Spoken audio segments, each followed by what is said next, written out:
Assalamualaikum warahmatullahi wabarakatuh. Perkenalkan, saya Bismillah Alverina dengan NIM 24016108, Program Studi Pendidikan Bahasa dan Sastra Indonesia. Di sini, saya akan membuat video pembelajaran berdasarkan rancangan pelaksanaan pembelajaran atau RPP yang telah saya susun, dengan menggunakan metode strategi pembelajaran, penyajian, dan penugasan.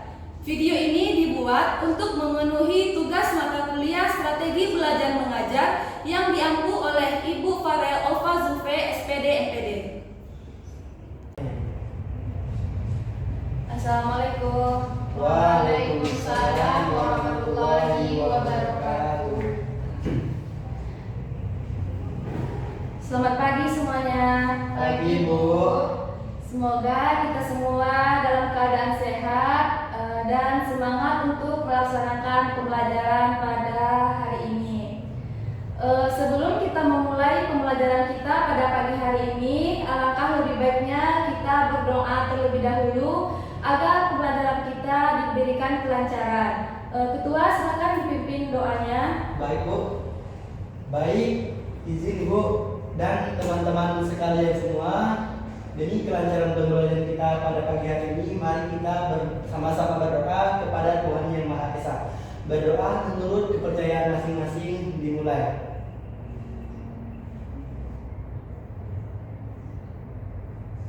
Berdoa selesai. Baik Ananda, hari ini siapa yang tidak hadir? Hadir semua, Bu. Baik, Ibu akan cek terlebih dahulu ya. Ahmad Sauji, Hadir, Bu. Cynthia Diva, Hadir, Bu. baik, sepertinya hari ini hadir semua ya, alhamdulillah. Baik anak-anak sekalian, pembelajaran kita kali ini yaitu mengenai teks ceramah, di mana di sini kita akan menganalisis struktur dan ciri-ciri kebahasaannya.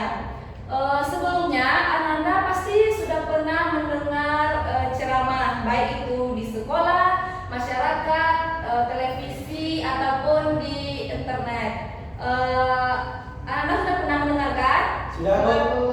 Sauji, pengalaman apa yang pernah Anda dengarkan tentang ceramah? Baik, Bu, pengalaman yang saya dapati berupa ceramah yaitu ketika waktu upacara, di mana kepala sekolah sering memberikan amanat kepada siswa. Baik, bagus. Cynthia Diva pernah mendengarkan ceramah? Pernah, Bu. Saya pernah lihat di YouTube, Bu. Ada ustadz yang berceramah. Oh, baik. Biasanya dalam ceramah itu kalian bisa memperhatikan bagi-bagiannya. Siapa yang tahu bagi-bagian dalam ceramah? Saya, Bu. Ya. Menurut saya, pengetahuan saya, struktur atau inti dari sebuah ceramah itu ada 3, Bu. Yang pertama ada pembukaan, yang Ya. kedua ada isi atau inti, dan yang terakhir ada penutupan, Bu. Oke, bagus sekali Sauji. Hari ini kita akan belajar lebih mendalam tentang struktur dan ciri-ciri kebahasaan teks ceramah. Jadi tujuan pembelajaran kita adalah agar kalian mampu mengidentifikasi dan menjelaskan bagian-bagian struktur teks ceramah dengan tepat, menganalisis ciri-ciri kebahasaan yang digunakan, serta mengklasifikasikan unsur kebahasaan tersebut. Hal ini penting agar kita bisa memahami isi teks ceramah dengan baik. Bahkan suatu saat mungkin kalian bisa membuat teks ceramah sendiri, ataupun nanti Sauji bisa berceramah misalnya di masjid, di sekolah juga bisa. Selanjutnya Ibu akan memberikan satu contoh teks ceramah.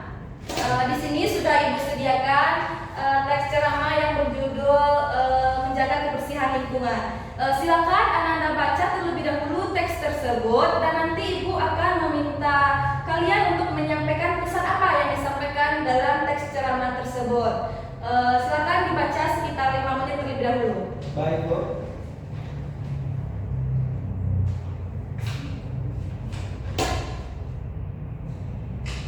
Sudah selesai membacanya Anda? Sudah, Bu. Kira-kira siapa yang dapat menyampaikan pesan yang terdapat dalam teks ceramah tersebut? Saya, Bu. Ya, silakan Sauji. Baik, teman-teman sekalian, setelah saya membaca dan memahami ceramah yang sudah Ibu berikan, dapat saya ambil pesan, yaitu kebersihan lingkungan adalah tanggung jawab kita bersama sebagai individu, baik kelompok dan menjaganya. Kita menciptakan kesehatan dan kenyamanan bagi diri sendiri serta seluruh komunitas. Ini bukan hanya tentang sampah pada tempatnya, tetapi juga tentang membangun kesadaran kolektif untuk bertindak proaktif demi berkelanjutan dan kualitas hidup yang lebih baik untuk kedepannya. Sekian yang dapat saya sampaikan. Oke, bagus sekali Sauji. Beri tepuk tangan untuk Sauji. Nah, teks yang baru saja kalian baca itu adalah contoh dari teks ceramah. Teks ceramah ini memiliki struktur dan ciri kebahasaan khusus yang membedakannya dan dari jenis teks lain. Sama seperti yang Sauji sebutkan tadi, ada pembuka, isi, dan penutup. Selain itu, ada juga menggunakan kata-kata tertentu yang khas. Untuk lebih jelasnya, Ibu akan memberikan kalian sebuah LKPD. Di dalam ini juga terdapat teks ceramah di mana kalian akan menganalisis strukturnya dan juga ciri-ciri kebahasaannya. Jadi nanti kalian mana yang bagian pembuka, yang mana bagian inti dan penutupnya. Lalu identifikasi juga ciri-ciri kebahasaannya. Jadi sebelum itu Ibu jelaskan dulu apa itu struktur yang bagian pendahuluan. Bagian awal ini berfungsi untuk mempersiapkan audiens. Biasanya berisi pembukaan seperti salam pembuka atau sapaan hangat, seperti puji syukur dan pengantar topik yang akan dibahas. Tujuannya untuk menarik perhatian dan memberikan gambaran singkat tentang apa yang akan disampaikan. Selanjutnya struktur yang kedua, isi. Ini adalah inti dari ceramah. Di sini pembicara akan menyajikan uraian topik secara mendalam, didukung oleh argumen yang kuat serta data atau fakta yang relevan untuk memperkuat poin-poin yang disampaikan. Bagian ini harus disampaikan secara logis dan terstruktur agar mudah dipahami. Selanjutnya yaitu penutup. Bagian ini berfungsi untuk merangkum dan meninggalkan kesan positif. Biasanya berisi kesimpulan dan pembahasan, pesan penting atau ajakan yang ingin disampaikan dan diakhiri dengan salam penutup. Selanjutnya ciri-ciri kebahasaan teks ceramah. Yang pertama itu penggunaan kata ganti orang. Umumnya menggunakan kata ganti orang pertama tunggal seperti saya untuk membangun kedekatan dengan audiens. Selanjutnya kalimat persuasif atau ajakan. Karena tujuannya untuk memengaruhi, teks ceramah banyak menggunakan kalimat yang bersifat membujuk, mengajak atau menganjurkan sesuatu. Seringkali dengan penggunaan kata seperti marilah, hendaklah atau ayo. Selanjutnya kata teknis, tergantung pada topik yang dibahas. Teks ceramah akan menggunakan kosakata atau istilah spesifik yang relevan dengan bidang tersebut. Selanjutnya konjungsi argumentatif, yaitu kata hubung yang menunjukkan hubungan sebab akibat. Selanjutnya ungkapan sopan dan santun. Mengingat ceramah sering disampaikan dalam konteks formal atau semi formal, penggunaan bahasa yang sopan dan santun sangat ditekankan untuk menjaga etika komunikasi dan menghormati audiens. Nah, jadi semua Anda sudah paham mengenai konsep teks ceramah atau masih ada yang kurang paham? Paham, Bu. Paham, Bu. Baik, berarti karena kalian sudah paham, Ibu akan membagikan LKPD ini dan silakan kalian tulis bagian-bagian struktur dan ciri-ciri kebahasaannya. Nanti Ibu akan meminta kalian untuk mempresentasikan hasil yang telah kalian analisis tersebut. Silakan kalian mengerjakannya. Ibu beri waktu sekitar 15 menit. Baik, Bu. Nanti kalau ada yang ragu silakan ditanyakan.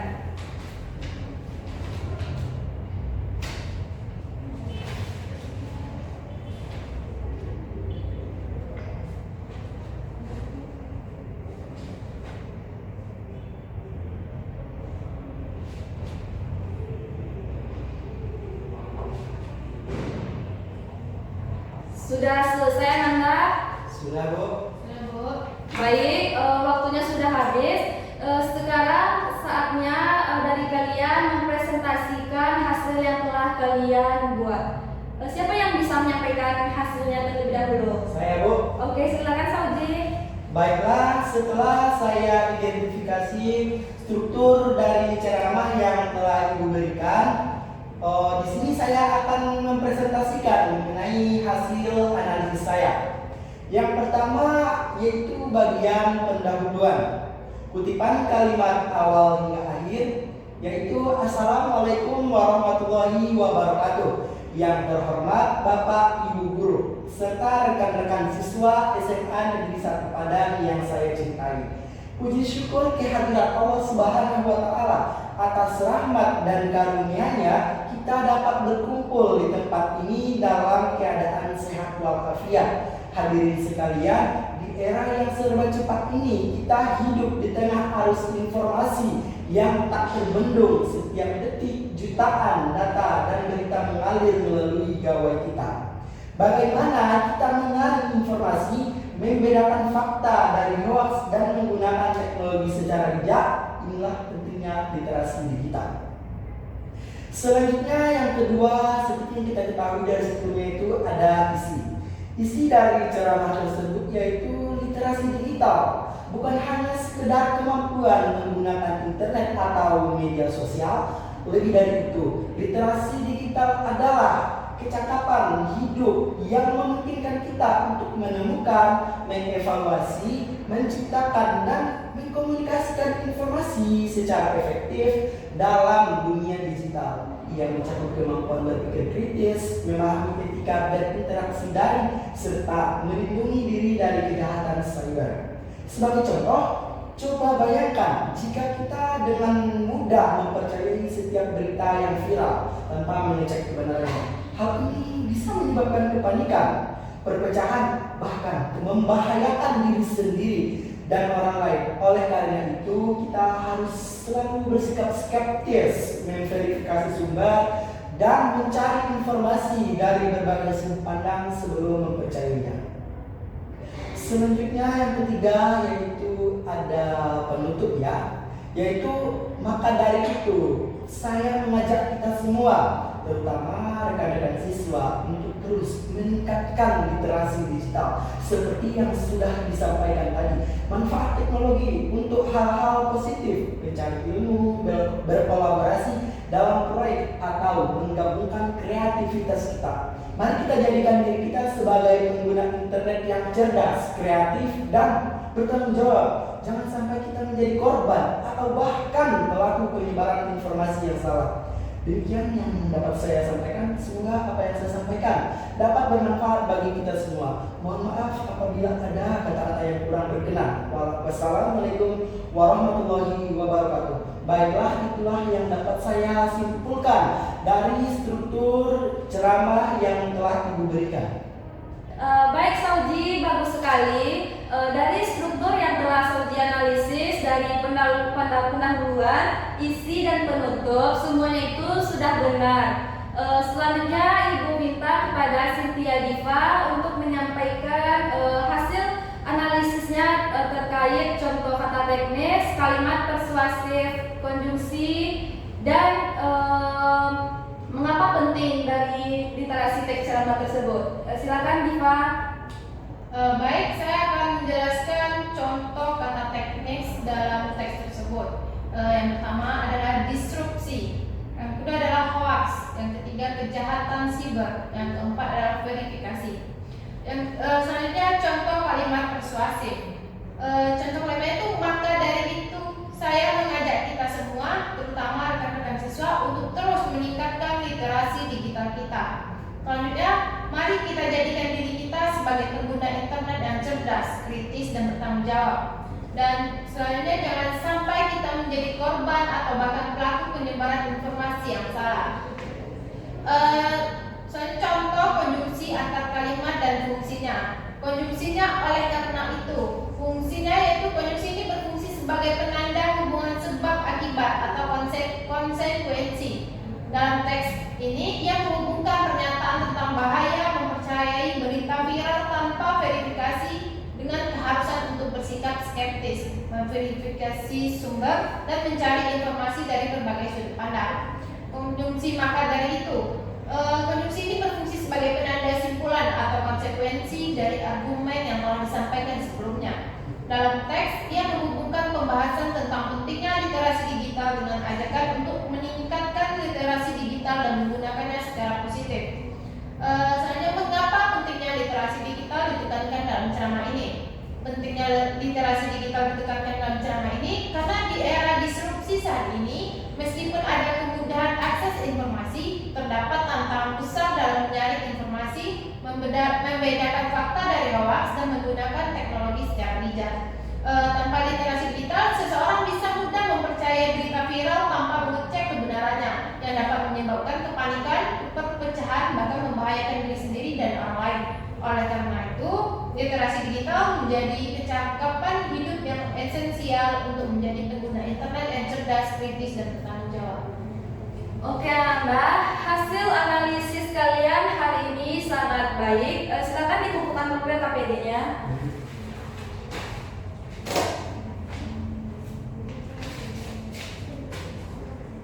Jadi tadi kita sudah melihat bagaimana teks ceramah memiliki bagian pembuka, isi, dan penutup yang jelas. Kalian juga sudah bisa mengidentifikasi bagaimana unsur kebahasaannya juga, yaitu seperti kata ajakan, kata teknis, dan penggunaan konjungsi yang tepat. Pemahaman ini sangat penting agar kita bisa menangkap pesan utama dari sebuah ceramah, dan bahkan kita juga bisa menyusun ceramah yang kita buat sendiri. Baik Ananda, waktu kita udah hampir habis. Mari kita simpulkan pembelajaran kita pada hari ini. Jadi teks ceramah itu apa tadi? Teks ceramah adalah teks yang berisi paparan lisan atau tulisan tentang suatu topik yang ingin disampaikan kepada khalayak ramai dengan tujuan memberikan pemahaman, motivasi, atau ajakan tertentu. Jadi itu adalah struktur dari teks ceramah. Selanjutnya ada ciri kebahasannya, terdiri dari kata sapaan, kata teknis, kata persuasif, kata konjungsi, dan kalimat majemuk. Jadi kalian sudah memahami tentang teks ceramah. Dari tugas yang telah diberikan tadi, kalian juga sudah bisa dalam menjawabnya. Berarti Ibu anggap kalian sudah paham mengenai materi kita pada kali ini. Jadi untuk pertemuan selanjutnya, Ibu akan menugaskan kalian membuat sebuah teks ceramah berdasarkan struktur yang telah kita pelajari tadi. Jadi sekarang ini kalian menulis teks ceramah yang kalian buat sendiri. Setelah kalian buat teks ceramah itu, kalian videokan dan kalian upload di YouTube, dan kalian kirimkan linknya ke Ibu melalui grup WA. Jadi itu tugas untuk pertemuan selanjutnya. Jadi kalian ada yang kurang paham terhadap tugas untuk minggu besok? Tidak, Bu, sudah paham. Sudah paham, oke. Jadi kalau misalnya nanti kalian ada yang ragu, bisa kalian tanyakan di grup WA ya. Baik, Bu. Baik,